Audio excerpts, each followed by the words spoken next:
Hi, it's Ray, Chubby Ray Comics. I don't buy single issues. I get paperbacks and I get omnibuses. I love talking about them.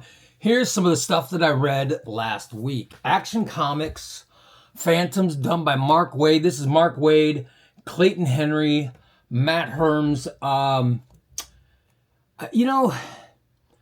love mon-el. Mon-el is one of my favorite ever characters. I love him because I love Legion of Superheroes. And I was really hyped up because I saw mon-el on the cover. I'm like, oh, this is going to be great. And it's good, but I felt like it could have been better. Although I liked the concept of beings coming from the Phantom Zone. I love the interaction between Superman and mon-el after Superman went into the Phantom Zone. And I love seeing mon-el because the story of mon-el is he comes to Earth when Superman's younger. He is dying of lead poisoning because people from Daxam, which is the planet that mon-el is from, they're allergic to lead. And we have a lot of lead on Earth. So they have to do something to keep him alive. So they decide to put him in the Phantom Zone in order to keep him alive. Now, what eventually happens is 1,000 years later, the Legion of Superheroes find him in the future. Brainiac 5 finds a way to negate his lead allergy to where he can live in the future as mon-el, and he's the big badass of these Legion of Superheroes.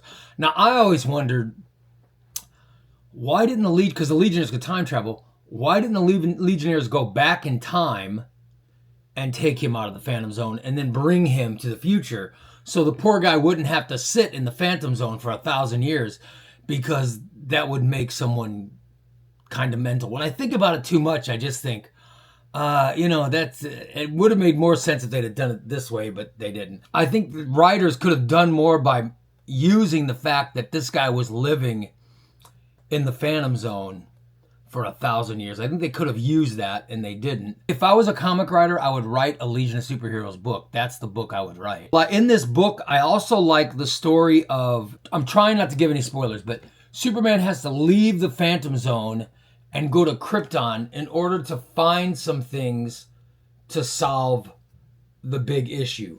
So he does go to Krypton, but he ends up in Krypton in the past. And I thought that, that could be really lame. I thought this could be one of those lame stories. But I'll tell you what, Mark Waid did a really nice job with it in having it make sense and having it, having it work. It actually worked, and it worked really well. And you ended up really liking Jor-El and Lara, Superman's parents. You end up liking them even more after this. And then you don't like his uncle so much, but you like them, and you see Supergirl, and it ends up being a good story, but that's just it. It's good. Very good, but not a great story. Not great, just very good. Is it a must-read? No, it's not a must-read, but it's a should-read. So you should read. I recommend you should read it. But it's not a must-read, and you'll like the book. You'll like, and seeing mon-el was fantastic. So you'll like the book. It's a should-read, but not a must-read. The other thing is, this was an 11-issue story. This is a $24.99 paperback, but you of course get it cheaper. So I do recommend this. It's a should-read, not a must-read. Superman Phantoms. Come on, Ghost Machine, get out of here. This is so good.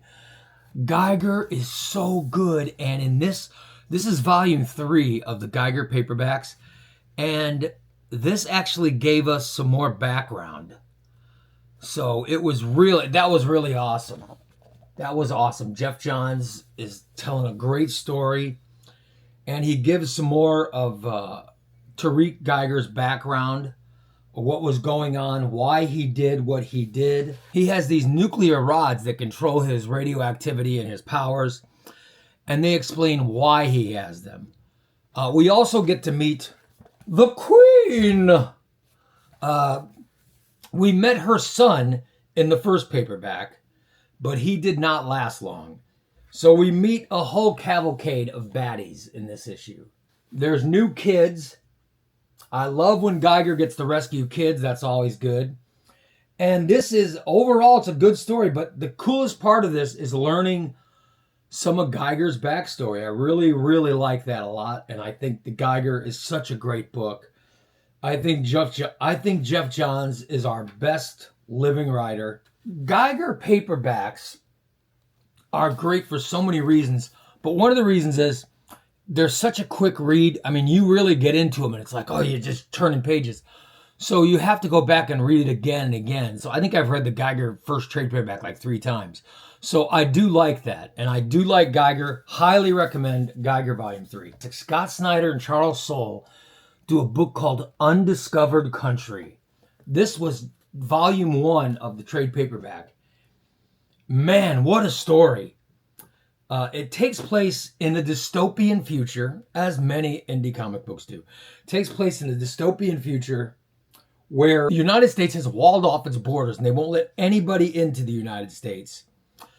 And there are these people living abroad. They're living in other countries, and they're fighting an illness. There's an illness, an airborne illness that's killing people all over the world.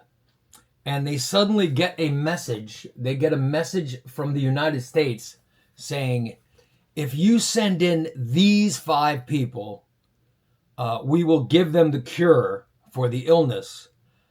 And so these people go in to the United States. All right. This is it's a very good book, and it's very mysterious. Finding out about the United States and what's going on there is mysterious. When I read Undiscovered Country, I just thought, well, it's the United States. It's never going to happen.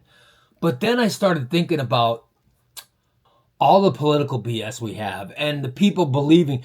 I mean, there's people in this world who just believe in nonsense, and people who are okay with being lied to all the time, and they just believe anything. So as ridiculous as I thought this was at the start, as I read it, I started thinking, well, who knows? Maybe this could happen. I mean, Americans are easy to sway, but I can't wait. There's a few more volumes of this. So I think I bought 5 or 6 of these for the whole story. But Undiscovered Country by Scott Snyder and Charles Soule, 2 of our finest creators, is a very, very good book. I'm recommending Undiscovered Country. Last but not least, in the books I read, The Ultimates. Now, as you guys know, I loved Ultimate Invasion. I thought Ultimate Invasion was fantastic. I thought Ultimate Spider-Man, fantastic. I like Ultimate Black Panther. I like so many Ultimate things. And I read this before, and I wasn't